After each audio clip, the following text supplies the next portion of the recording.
True power is not a spectacle, it is a silence. It is the heavy velvet quiet of a room where the decisions that shape the world are made, not with a shout, not with a press release, but with a barely perceptible nod across a mahogany table. It is a world where the loudest thing is the ticking of a grandfather clock, measuring out a legacy that will outlive and likely crush. We are conditioned by the modern world to believe that wealth is freedom. We scroll through feeds dominated by the loud, colourful excesses of the Nouveau Riche, the yachts in Dubai, the neon supercars, the logos stamped across chests. We mistake this noise for power. But for the true dynasty, the old money, the landed aristocracy, the silent elite who have held the reins for centuries, wealth is not a key that opens doors. It is a cage. It is a high-stakes game of survival governed by an invisible, brutal constitution. These are not the rules of the marketplace, where innovation wins. These are not the rules of the law, where justice is supposedly blind. These are sociological imperatives, ancient patterns designed for one purpose, the preservation of the dynasty at the cost of the individual. To enter this world is to step into a different atmospheric pressure. The air is thinner here, the light is colder, and the rules are absolute. Today we dismantle the facade. We will peel back the layers of the velvet curtain to reveal the machinery of control that hums beneath the surface of the upper class. This is the dark side of high society. Rule 1. The law of aggressive invisibility. The first and most pervasive rule of old money is the law of aggressive invisibility. In a modern culture that worships attention, where existence is validated by views, likes, and headlines, the true aristocracy operates in the shadow. This is not merely a preference for privacy, it is a strategic evolutionary adaptation. It is camouflage. To understand this, we must look to the sociological concept of conspicuous consumption, introduced by Thorstein Veblen in the late 19th century. Veblen observed that the newly wealthy, the industrialists, the merchants, the tech moguls of their day, displayed their wealth to prove their status. They needed you to see the mansion, the carriage, the diamond. They shouted their arrival because they were insecure about their place. They needed the audience to validate their existence. Old money operates on the invert, conspicuous non-consumption. The true elite understand that visibility is a liability. To be seen is to be targeted. To be targeted is to be taxed, to be sued, to be kidnapped, or to be envied. History has taught them that when the peasants can see the feast, they eventually come for the heads of the diners. So they dress to disappear. They cultivate an aesthetic of deliberate, expensive drabs. It is the beat-up Volvo station wagon with dog hair on the seats, parked in the driveway of a $50 million estate. It is the barber jacket that has been waxed and re-waxed for 30 years until it smells of rain and horses. It is the unbranded cashmere jumper that looks moth-eaten but cost $4,000. There is a distinct psychology to this theatre of modesty. It is a test. If you walk into a room wearing a watch the size of a dinner plate, encrusted with diamonds, you have signalled your insecurity. You are screaming, "Look at me, I have succeeded." The aristocrat looks at you with pity. They do not wear Rolex. They wear Patek Philippe or Vacheron Constantin, watches that are understated, thin, and recognisable only to those who know.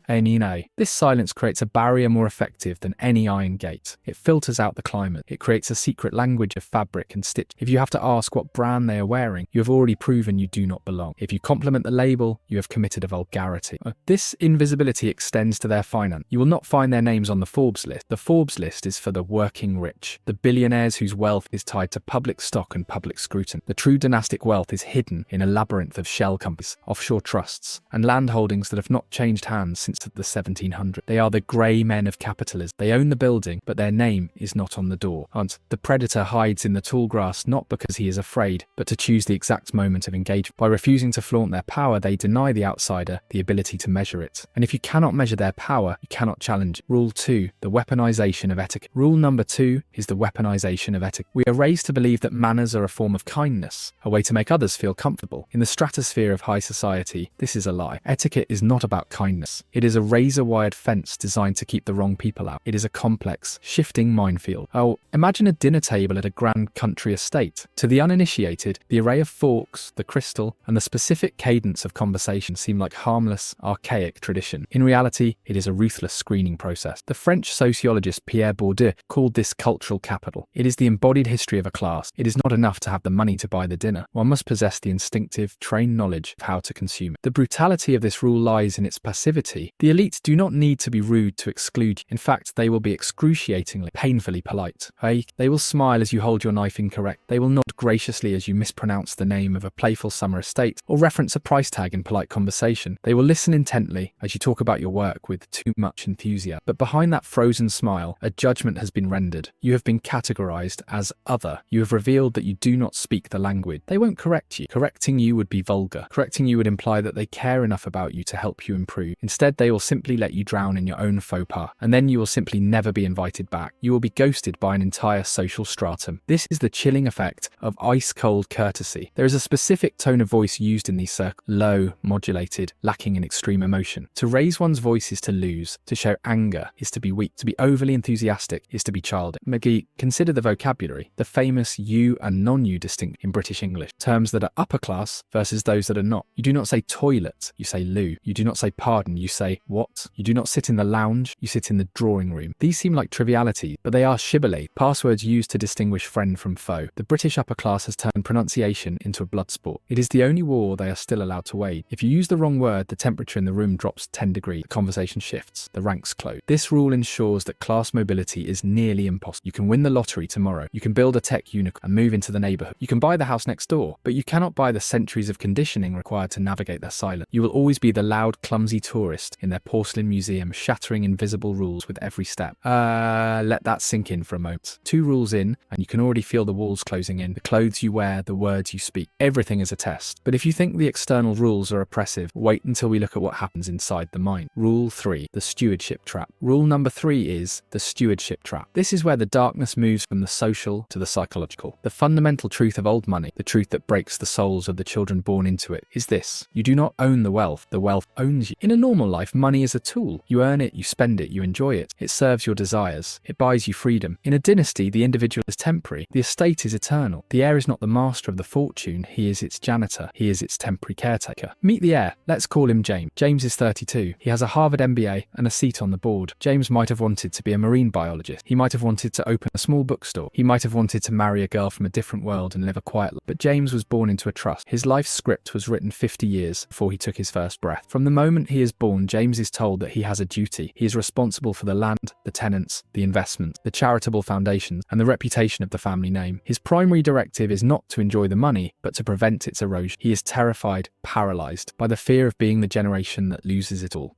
This creates a crushing sense of existential dread. Imagine growing up knowing that your greatest achievement in life will simply be not failing. You cannot take risks. You cannot follow a passion that might drain the capital. You are chained to the board of directors. This is the concept of the dead hand, the legal structures set up by ancestors long buried that still control the living. The grandfather's will dictates where you. The great-grandmother's trust dictates who you can marry without losing your inheritance. James lives in the past, while the new rich live for the future, optimistic and expansive. The old rich are constantly looking over their shoulder, measuring themselves against the ghosts of the patriarch. This trap turns family homes into mausoleums. We have all seen them, the grand crumbling estates. The furniture cannot be changed because it is historic. The art cannot be sold because it is part of the collection. The roof leaks, the heating is non-existent, and the rooms are drafty. But they stay. They live in physical discomfort to serve the aesthetic of their legacy. They are wealthy paupers, starving for identity amidst a feast of assets. The money is not a liberating force. It is a relentless, demanding deity that requires the sacrifice of the self. James will spend his life in meetings with tax attorneys and estate planners, managing a fortune he is not allowed to touch, preserving it for a son he barely knows, who will do the same for his son. It is a cycle of golden handcuff. Rule 4. Emotional austerity. Rule number 4 is emotional austerity. If etiquette is the shield, emotional suppression is the armor. In the world of the elite, vulnerability is a liability. To show emotion is to show weakness, and to show weakness is to invite attack. This is drilled into children before they can even read. The stiff upper lip. Consider the institution of the boarding school. For centuries, the elite have sent their children away at the age of 7 or 8. This is not merely for education, it is for hardening. Picture the drop-off. A 7-year-old boy stands on the steps of a dormitory, surrounded by strangers. His father does not hug him. His father extends a hand for a handshake and says, "Be good," or "Make us proud." That handshake is a contract. It says, your feelings do not matter, your duty matters, your tears are embarrassing, swallow them. Sociologically, this is a form of dominance training. The person who reacts the least controls the interaction. If you are screaming and I am silent, I am in control. If you are crying and I am watching, I am the observer and you are the spectacle. By suppressing their own humanity, they render themselves impenetrable to the insults and slings of the world. But the cost is a pervasive lifelong loneliness. This boarding school syndrome creates adults who are experts at detach. They can manage a crisis, they can lead a regiment, they can run a bank, but they cannot love. Relationships in high society are often transactional and distant. Intimacy is dangerous because it requires letting down the guard. Spouses often sleep in separate beds. bedroom, not just for comfort, but to maintain the boundaries of the self. Children are raised by nannies, seeing their parents only for scheduled quality time, which is often a performance rather than a connection. This emotional anorexia leads to a peculiar pathology. We see the poor little rich girl archetype, the trust fund addict, the reckless playboy. The media mocks them, but look closer. These are not just spoiled children. They are human beings, starving for a genuine emotional reaction. They drive cars into trees. They start public brawls. They destroy their own reputation. Why? Because pain is better than numbness. They are trying to break through the emotional concrete that was poured over them in childhood. They are screaming to see if anyone will scream back.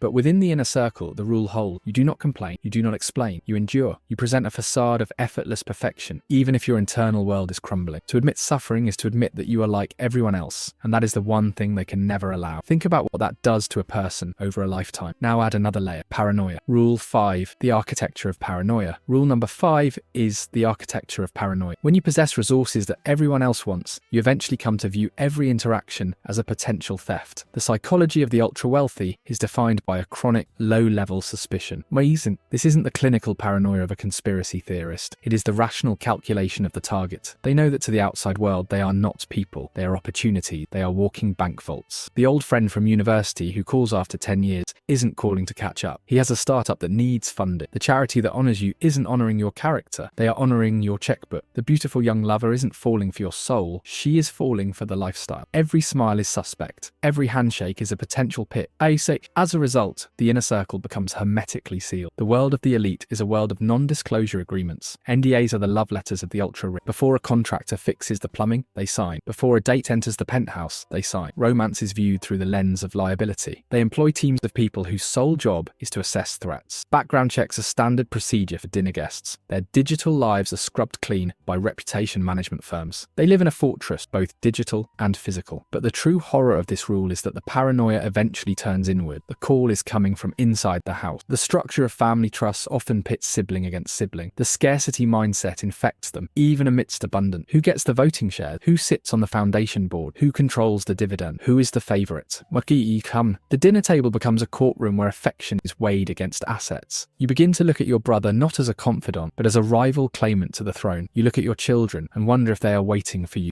to die. In this architecture of paranoia, the greatest threat is often the person sitting across from you. Christmas. Trust is the rarest currency of all, and in the world of high society, it is non-existent. You are surrounded by people, yet you are completely, utterly alone. Pause for a moment. We have covered the performance. We have covered the psychology. Now we must look at how they protect themselves from the one thing they cannot control, the world outside. Rule 6. The sanitization of reality. Rule number 6. The sanitization of reality. To maintain the illusion of order and superiority, the elite must physically separate themselves from the chaos of the common world. This is not merely a preference for luxury. It is a strategic insulation, known sociologically as the cordon sanitaire, a sanitary cordon. It is a buffer zone against the grim biological realities of life. Consider the geography of wealth, the gated community, the private island, the VIP terminal at the airport. These are not built solely for comfort. They are built to ensure that the wealthy never have to witness the consequences of the economic systems that benefit them. They do not stand in lines. They do not wait for healthcare. They do not see homelessness. They do not smell decay. They do not hear the siren. They live in a parallel state, a frictionless utopia floating above the grit of actual existence. When they travel, they do not enter the city. They land on a helipad and are driven behind tinted glass to a secure underground garage. They move from sterile box to sterile box, never touching the earth.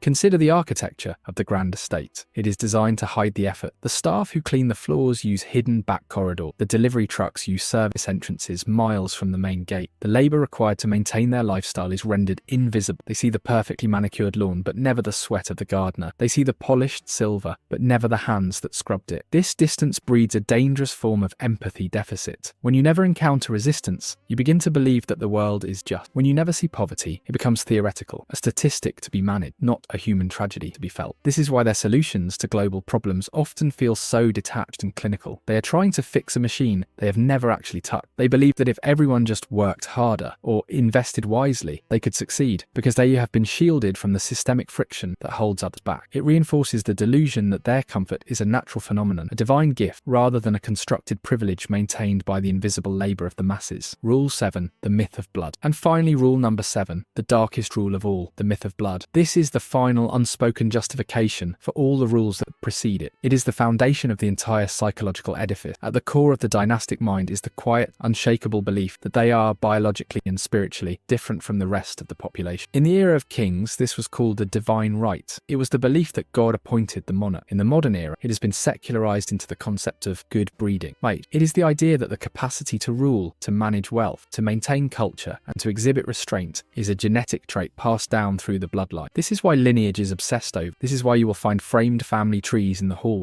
going back to the 16th century. This is why marriage is so carefully policed. It is not just about merging fortune, it is about keeping the bloodline pure of common traits. It is indistinguishable from the logic of horsebreed. They speak of good stock and bad stock. If you marry outside the tribe, if you marry a commoner, you are diluting the essence of the family. You are introducing instability. You are weakening the strain. Of course, there are those who try to escape. The rebel, the artists, the black sheep who move to Berlin or Brooklyn, determined to burn the family tree and live real lives. But they almost always return. The conditioning is too deep. The world outside is too loud, too rude, too unpredictable. They eventually come crawling back to the trust fund, trading their freedom for the safety of the cave. This myth serves a critical sociological function. It naturalizes inequality. If the elite believe they are inherently more capable, more disciplined, and more intelligent than the masses, then their hoarding of resources is not greed, it is destiny. It is the natural order of things. It allows them to sleep at night. They do not view themselves as parasites. They view themselves as stewards. They tell themselves they are the guardians of civilization, the adults in the room who must shepherd the unruly, ignorant masses who cannot govern themselves. This is the ultimate psychological fortress. It dehumanizes everyone outside the circle. If they are the thoroughbreds, then the rest of the world are merely draft horses, useful for labor, necessary for the economy, but fundamentally of a different, lower species. This belief is rarely spoken aloud in the 21st century. It would be socially exiled in a heartbeat, but it is whispered in the drawing room. It is implied in the hiring practices. It is codified in the will. It is the secret conviction that allows them to look out the window of the private jet at the world below and feel nothing. Occult, aggressive invisibility, weaponized etiquette, the stewardship trap, emotional austerity, the architecture of paranoia, the sanitization of reality, and the myth of blood. These 7 rules form the invisible constitution of high society. Together they create a world that is alluring from the outside but suffocating from within. We look at them with envy. We imagine their lives are a continuous montage of champagne and ease. But the price of admission is high. It is a system designed for the survival of the group, not the happiness of the human. It preserves the fortune at the cost of the soul. It maintains the dynasty by crushing the individual. As you move through the world, look past the flashing lights of the Nouveau Riche. Ignore the influencers and the celebrities. Look for the silent. Look for the understated. Look for the worn jacket and the polite, distant smile. That is where the machinery of the world actually grinds. But do not envy it, for inside the silence there is fear. Inside the manners there is judgment. And inside the vault there is a person who has trapped themselves in gold. The tragedy isn't that they have everything. It's that having everything means they can never know if anyone truly sees them. This is the cost of the crown. This is just the first layer. The machinery runs deeper than you think.